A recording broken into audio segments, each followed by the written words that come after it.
Hello to everyone listening from around the world. Before James continues his account, we want to hear from you. Drop a comment and tell us where you're watching from today. If this story sounds familiar, if something like this has happened in your own family, share it below. This community was built for exactly that. Now, here is James's account. The irony is that my son-in-law was the one who told me to get a home security system. He'd come over for dinner the previous March, sitting at my kitchen table in the Irvington house, eating the pot roast my wife Sandra had made, drinking the wine I'd opened. And he'd leaned back in his chair and said very casually that the break-ins on the northeast side of Portland had been climbing, that a man our age, living in a house this size, ought to have cameras. Front door, back door, garage. Peace of mind, he said. His name was Derek, 37 years old, my daughter's husband of 4 years. A mortgage broker who wore good shoes and always remembered to ask about my golf handicap, even though I hadn't played golf since 2019.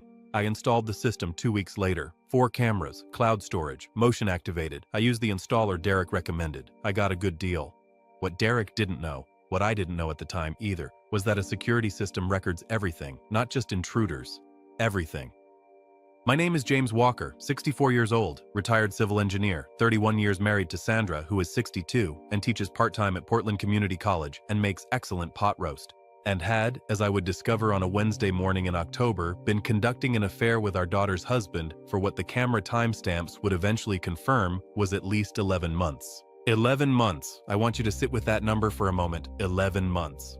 That's Thanksgiving, Christmas, New Year's, our anniversary in February, Sandra's birthday in April, our daughter Megan's birthday in June. 11 months of family dinners where I poured wine for a man who was sleeping with my wife. 11 months of Sunday phone calls where Derek asked how my back was holding up and whether I'd seen the Blazers game. I had not seen the Blazers game. I was too busy trusting people. I found out the way men usually find out. Not through genius detective work, not through a dramatic confrontation. I found out because someone got careless. It was a Wednesday morning, October 2nd, 6:14 a.m. Sandra had left for an early faculty meeting. She'd mentioned it the night before, kissed me on the cheek, taken her travel mug from the counter by the coffee maker. I was standing at the kitchen window in my robe, watching the birch trees in the backyard go gold, drinking the first cup. My phone buzzed. The security app. Motion detected. Back door. I almost ignored it. I had ignored 100 of them. Raccoons, the postal carrier, our neighbor's retriever who'd figured out our gate latch. But something about the timestamp made me look. 6:19 a.m. Sandra had left at 6:10. The motion was from inside the house, not outside. The camera covered the back hallway, angled toward the kitchen. I opened the app. Derek was in my kitchen. He hadn't knocked. He had a key. Sandra had given him one 2 years ago, she'd said, in case of emergencies, so he and Megan could get in if something happened to us.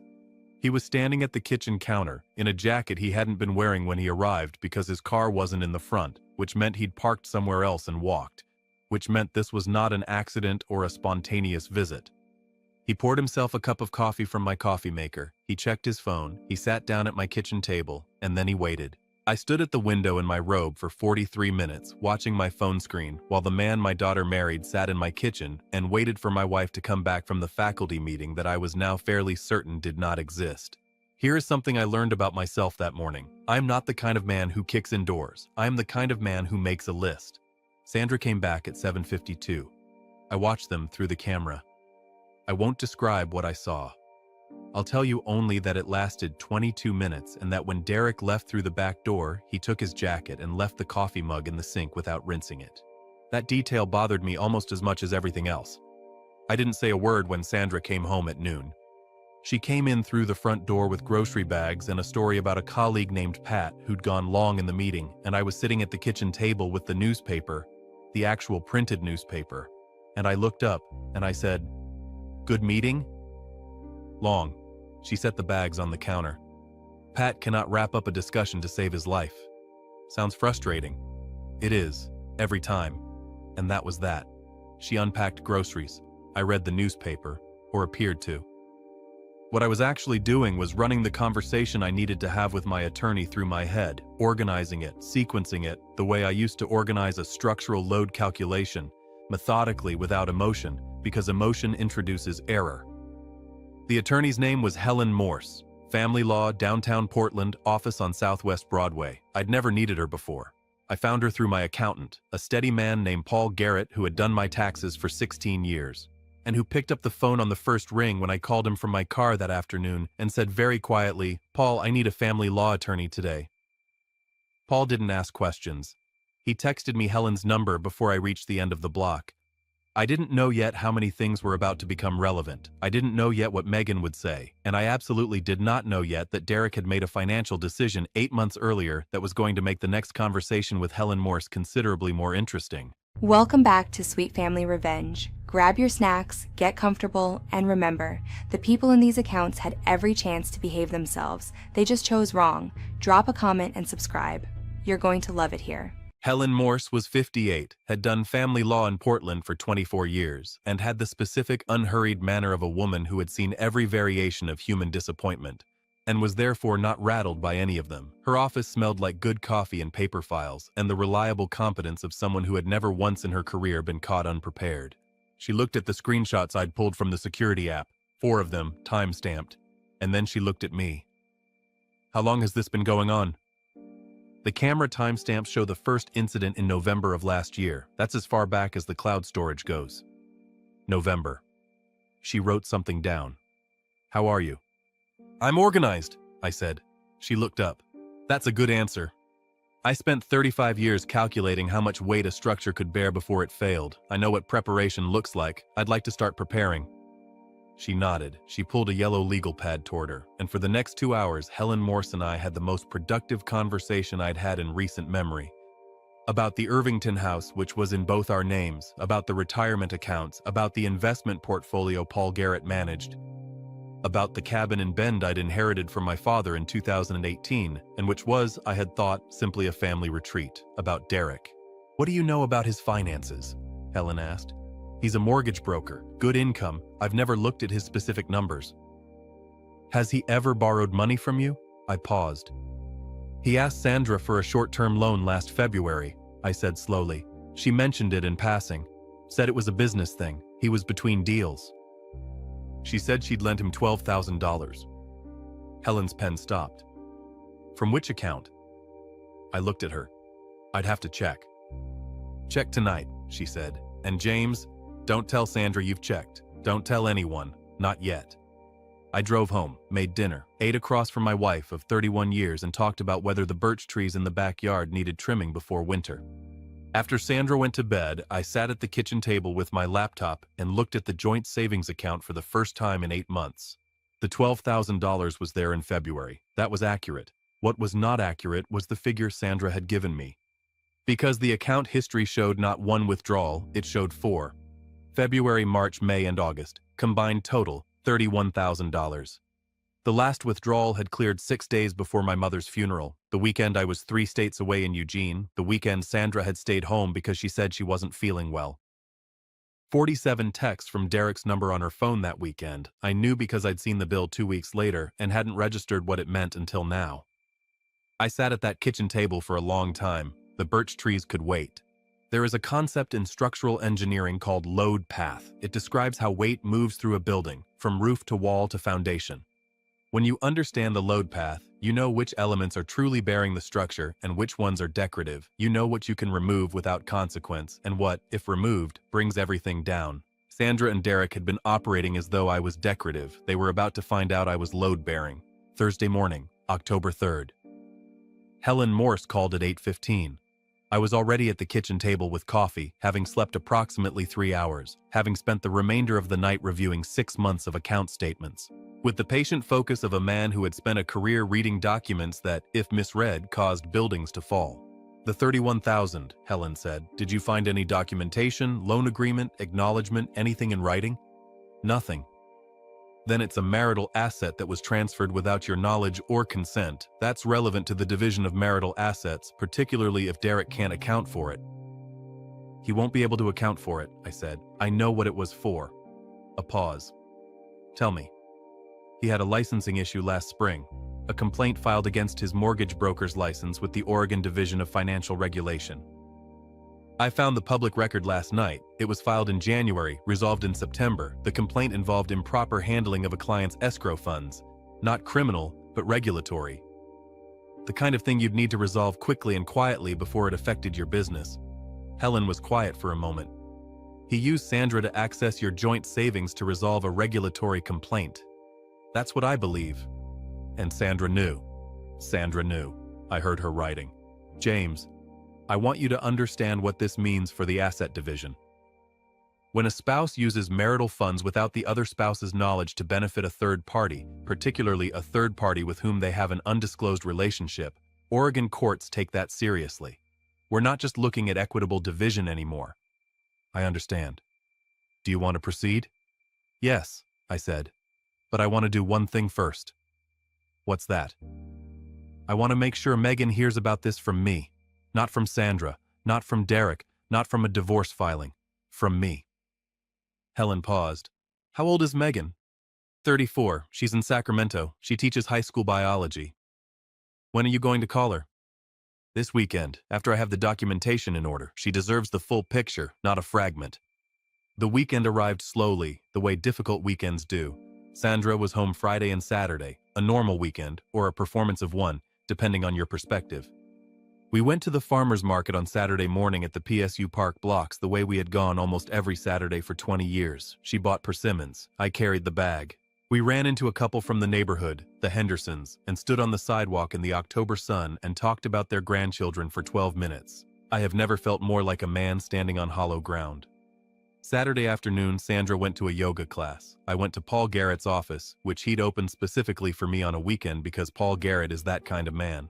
We spent 90 minutes reviewing the full financial picture, the retirement accounts, the investment portfolio, the Irvington house, which had a current market value of approximately $780,000 against a mortgage balance of $94,000. The Bend cabin. The Bend cabin. The cabin is yours, Paul said, not for the first time.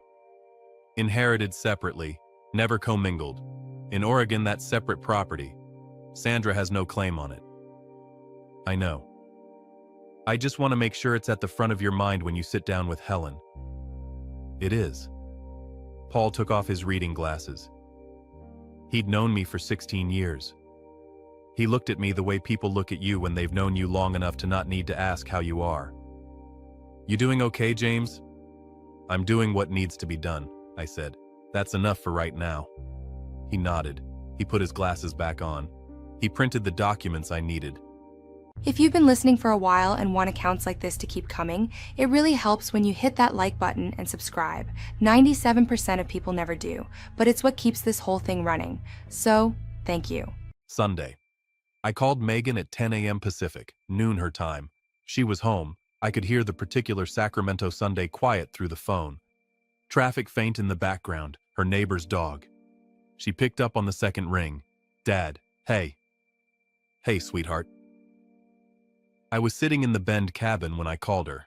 I'd driven down Saturday night after Sandra fell asleep and slept in my father's old bed under the quilt my mother had made, and woken to the sound of the Deschutes River and the smell of pine and done what needed to be done. I need to tell you something. I need you to hear it from me before you hear it any other way.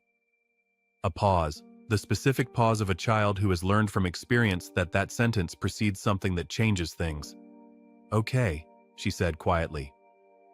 I told her, not everything at once. I'm not a man who buries people in information. I gave her the core of it, the part she needed first. I told her what I'd seen on the camera. I told her approximately how long it had appeared to be going on. I told her I was already working with an attorney, that her inheritance was protected, that her mother and I were going to be separating, and that this had nothing to do with her and everything to do with two adults who had made choices I was now responding to. She was quiet for a long time. Dad, I know. How long have you known? 5 days. And you sound, I'm okay. You sound like you're reading a building inspection report. I almost laughed. Almost. That's probably accurate. Dad. Her voice was different now. Not the shock anymore. Something deeper. Sadder. I need to ask you something and I need you to answer honestly. Always. Did you ever suspect before this week? I thought about it. Really thought. The way you think when the answer is going to cost you something.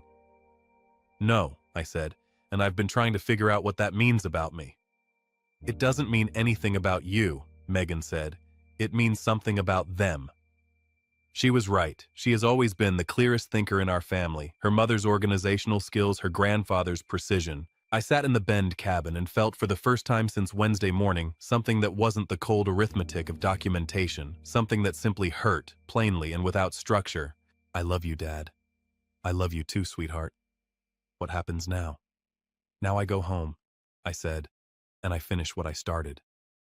I didn't know yet what Derek was going to do when he found out the filing had been initiated. I didn't know yet that his response would be exactly the wrong one. The panicked, self-incriminating response of a man who had never once prepared for the possibility that he would be caught. And I absolutely did not know yet that Sandra, who had spent 31 years watching me work through difficult problems methodically and without noise, would make the mistake of underestimating me one final time. She would call Helen Morse's office on a Monday morning to propose a settlement. Helen Morse would call me, and I would say two words that ended the negotiation before it began. "Show her."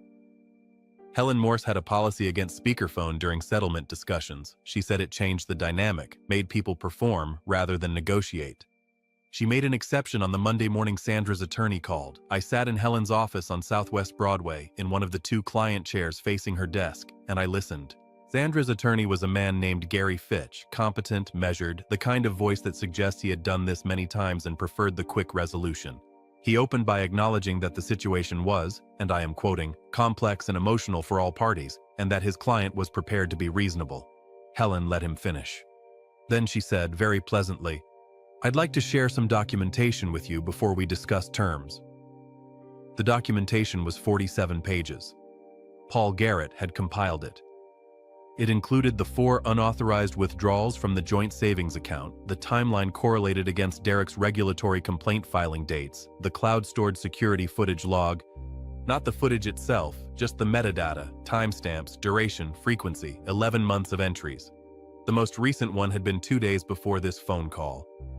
There was a pause on Gary Fitch's end that lasted approximately 9 seconds. "I'll need to consult with my client," he said. "Of course," Helen said. "Take the time you need." She ended the call, looked at me. 9 seconds, I said. "That's longer than I expected."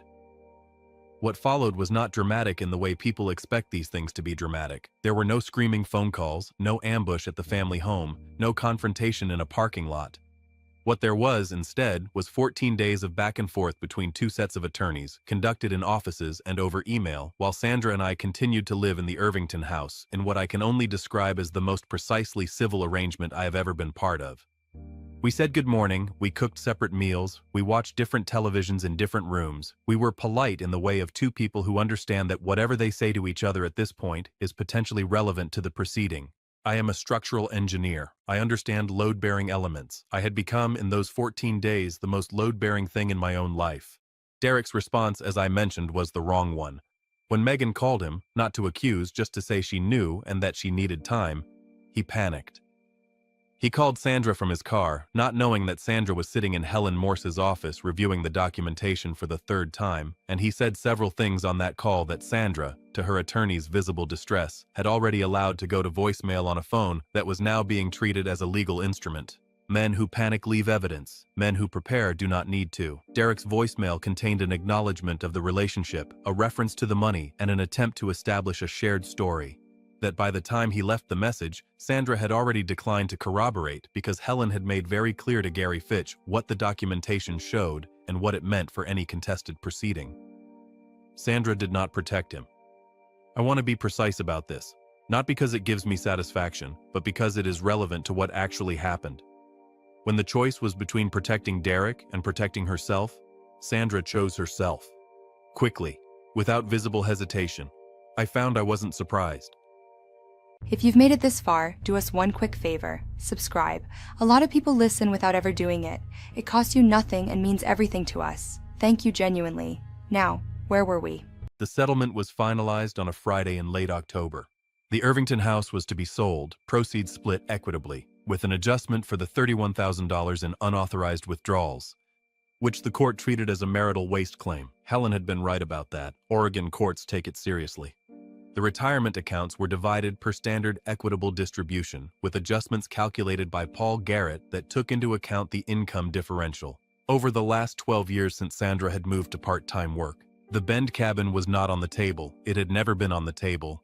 Sandra's attorney raised it once, in the second week, and Helen's response was a single document: my father's death certificate, the probate filing, the inheritance record.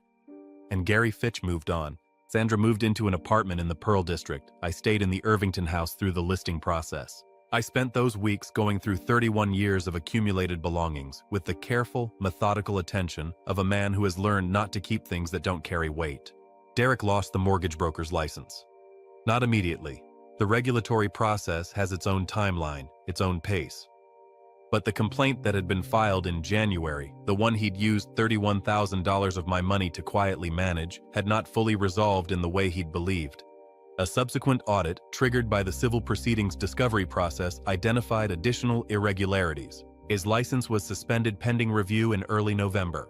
I did not engineer this. I want to be clear about that. I answered questions honestly when my attorney asked them, and provided documentation accurately when it was requested. What the process found, it found on its own. That is what honest documentation does. It tells the truth, and the truth has a way of being thorough. Megan filed for divorce in the second week of November. She called me the evening she signed the papers. We talked for a long time, about Derek, about her mother, about the particular grief of finding out that a chapter of your life was built on something that wasn't what you thought. She is the clearest thinker I know, and she was thinking clearly even then. "How are you doing, Dad?" "Better," I said. "Actually better. Not performed better." "I know the difference." "I know you do." "The cabin," she said. "Can we go before the snow?" "I'll check the calendar," I said. "Come up whenever you're ready. The key's in the same place it's always been." I've been thinking about what it means to build things. 35 years of civil engineering, and the thing that stays with me, the thing I keep coming back to now in the evenings at the Bend cabin with the river sound through the window, is the concept of the hidden load. In structural work, the most important forces in a building are the ones you cannot see. They're in the walls, the connections, the foundation. They don't announce themselves. They don't perform. They simply hold. People misunderstand what strength looks like in a crisis. They expect noise, volume, the dramatic confrontation in the driveway, the speech. What they don't expect is a man who sits at a kitchen table at 6 in the morning, watches a security camera feed on his phone, and then makes coffee. Who goes to the farmer's market on Saturday and carries the bag. Who calls his accountant on a Sunday and his daughter from a cabin and his attorney from a parking lot, and conducts the most important weeks of his life in the register of a building inspection rather than a house fire. Here is the thing about staying calm that most people don't understand. It is not the absence of feeling. I want to be precise about this. When I watched that camera feed on a Wednesday morning in October, I felt everything. The specific devastation of 31 years recontextualized in 60 seconds. The particular weight of understanding that someone you trusted had been operating in a parallel version of your life. I felt all of it. What I chose, and it was a choice made deliberately in the 43 minutes I stood at that kitchen window, was not to let the feeling drive the action. Because feeling-driven action is loud and expensive, and usually benefits the person who caused the feeling, not the person experiencing it. They want you to explode. They're prepared for explosion. They've been managing your potential explosion in their minds for months, planning around it, accounting for it. They are never prepared for documentation. There is a lesson inside this story that has nothing to do with revenge and everything to do with structure. The people who wronged me had been building something for 11 months, a parallel arrangement, carefully managed, they thought, invisible. But they had built it entirely on the assumption that I was not paying attention, that I was decorative, that my presence in the structure was assumed rather than load-bearing. They confused my quietness with vacancy, my calm with ignorance, my trust with weakness. I have spent a career understanding what holds things up. I have spent 35 years looking at structures other people designed and finding the places where the assumptions were wrong. And the load was going somewhere nobody planned for. I know what it looks like when a system is bearing more than it was designed to bear. I know the specific, particular signs that something is about to fail. What I did not do, when I found out, was become another unstable element in an already unstable system. What I did was what engineers do. I assessed, I documented, I consulted the right professionals, I made a plan. I executed the plan in sequence, without improvisation, without noise. The cabin in Bend was mine. It will remain mine. Megan will come up before the snow and will sit on the porch above the Deschutes in the specific October light. That makes everything in Central Oregon look like it was designed to last, and we will not talk about Sandra or Derek or the 47 text messages. or the $31,000, or the security camera, or Gary Fitch's 9-second pause on a speakerphone in a law office on Southwest Broadway. We will talk about the river, we'll talk about what she's teaching her students this semester, we'll make something for dinner and eat it without performing anything for anyone. A man who has been carrying a hidden load for 31 years is lighter, afterward, than you might expect. Lighter and clearer, and considerably more certain about what is actually worth holding up. Sandra had 31 years of my reliability, and chose to treat it as furniture. Derek had 4 years of my trust and used it as cover. They both learned the same thing, in the end, that every poorly designed structure eventually teaches the people inside it. The elements you ignore are the ones that determine whether the whole thing stands. I didn't yell, I didn't shout, I didn't send the text I could have sent, or make the call I could have made, or show up where I could have shown up. I just waited. And then I let the load do what load always does when the structure underneath it finally shifts. It found the floor,